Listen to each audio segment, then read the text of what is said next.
I'm Chrissy Burns, independent consultant with Steeped Tea, and I'm here today to show you how to clean the Breezy. This is one of the most common questions that we get, and it's simple, but unless you actually know how to do it, it can be difficult. So all you do is take the top off.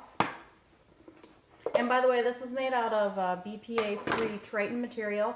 You probably could put it in your washer, but I don't recommend it. I would hand wash this only. And then once you do pull off the top, you just put your hand right in here and pull out this fine mesh infuser. It'll feel a little tight. You can just wash this, scrub it out. You're good to go. And then you have the rest of this.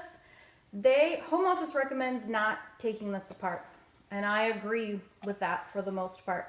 This is actually really easy to clean. All you have to do is put some soapy water in there and you can just shake it up real good, and then you can run it through, just push in the bottom and run it through a few times and then run clean water.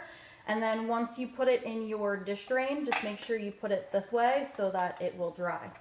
Now, if you do want to take apart your Breezy to clean it on occasions, I don't recommend doing it all the time, because the parts that are in here will start to wear out and become misshapen, and then your Breezy won't work anymore. But if you need to clean it out, to actually take it apart to clean it, sometimes you can. So I'm going to show you how to do that today.